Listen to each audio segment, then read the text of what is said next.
Hey, Adele Explorer here, lived experience writer and author. So I just wanted to share a little bit about why I write and who I write for and the reason behind it.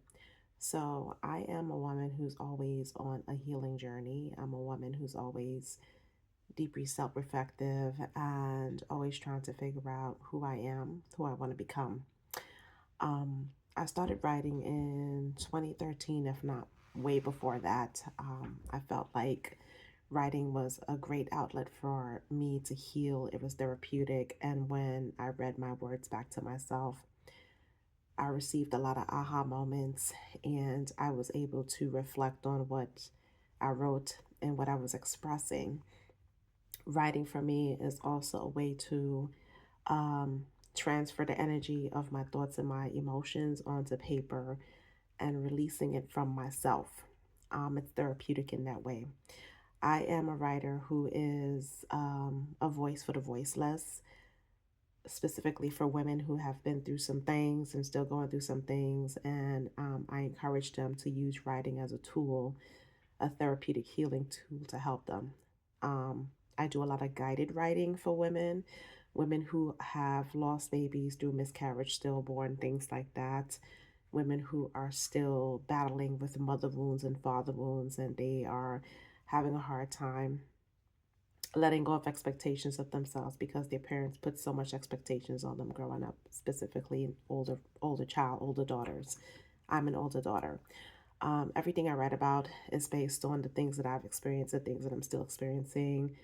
Um, for women who've experienced narcissistic abuse and how to reclaim themselves and remember who they are after they walk away from an abusive relationship. For women who have been through some form of abuse as a child to help them reconnect with the inner child that may seem lost, to reconnect with the teenager that may still be angry because that was my experience.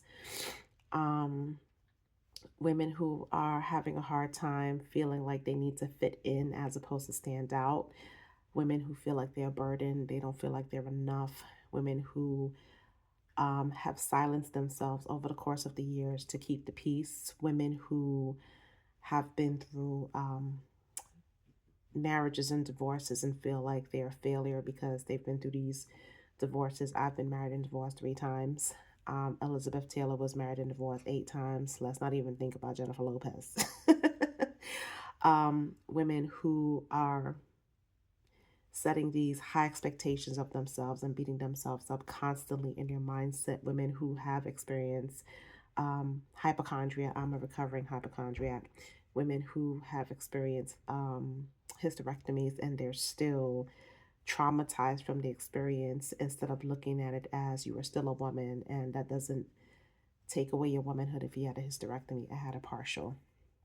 Women who have compromised their deal breakers, women who have not advocated for themselves, women who are still silencing their voices and crying in rooms that people don't even know they're crying in, women who are constantly showing up for themselves, but deep down inside, they're a fucking wreck. They feel broken, they feel lost, they feel like a burden, they don't feel like they're enough. I write for those women because I was that woman and I'm still that woman at this point in my life.